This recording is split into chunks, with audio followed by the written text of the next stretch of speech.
이 산양류 단백질을 또 잘 챙기셔야 되는 이유가 한 가지 더 있습니다. 네.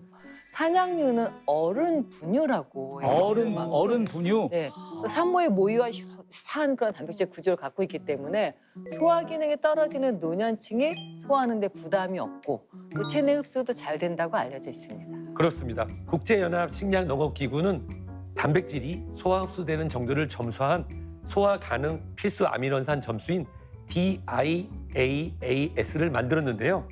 모유와 산양류의 디아스를 비교한 실험에서 산양류가 모유보다 더 높은 흡수율을 보였습니다. 이 모유의 흡수율이 77%, 산양류가 83%였다고 합니다. 산양류가 특히 더 소화 흡수가 잘 되는 이유가 있을까요? 이 산양류에는 우리 위산에 응고되어서 이 소화를 방해하는 알파 S1 카제인이 적게 함유돼 있고 또 소화를 돕는 베타 카제인이 풍부해서 소화 흡수가 잘 되는 건데요. 산양류의 소화 흡수와 관련된 실험 영상을 또 준비해봤습니다.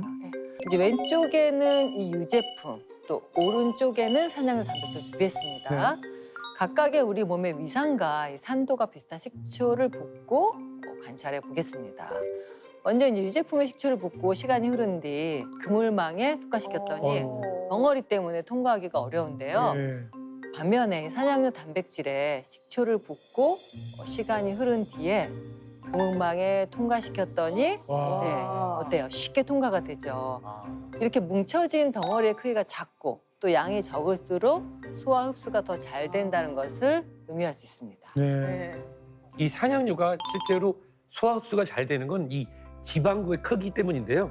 이 구의 형태로 이루어진 유지방은 지방구 크기가 작을수록 실제로 소화 효소인 리파제 활동이 더 빠르게 이루어지게 됩니다. 실제로 모유와 산양류의 이 지방구의 평균 크기를 비교해 보면 모유는 4.52 마이크로미터, 산양류는 2.76 마이크로미터로 60%나 더 작은 것으로 확인되었습니다.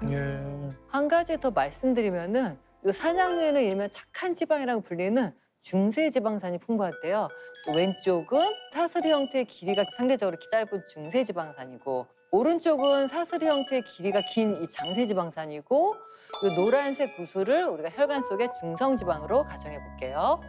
이 장세 지방산은 이 길기 때문에 보시는 것처럼 어때요? 중성 지방을 만나면 쉽게 이렇게 체내에 지방을 저장시킵니다. 그렇기 때문에 우리 몸에서 체지방으로 전달될 가능성이 높고 비만과 여러 대사 질환을 발생시킬 수 있는 겁니다. 반면에 이제 길이가 짧은 이 중세지방산은 중성지방은 상대적으로 좀 적게 끌어당기겠죠. 게다가 분해가 되고 또 소화되는 속도도 굉장히 빠르기 때문에 몸에 쌓이기보다는 에너지원으로 바로바로 사용되어서 체내 지방과 콜레스테롤 축적을 억제하기 때문에 고혈압, 심혈관계 질환 예방에 도움을 줄 수 있습니다. 네, 길이가 짧으니까 저장되지 않고 바로 흡수되어서 혈관 건강에 도움이 된다는 거네요. 실제로 이 고혈압 전 단계에 있는 성인분들을 대상으로 산양류를 8주간 섭취하게 했습니다. 했더니 수축 혈압이 위에 있는 혈압은 11.5%, 이완 혈압, 아래의 혈압이 13.9% 감소했고요. 또 비만한 G 그룹에게 산양류를 16주 동안 섭취했더니 공복 혈당, 인슐린 수치가 안정적으로 감소했다고 합니다. 열심히 먹어야 되겠네요.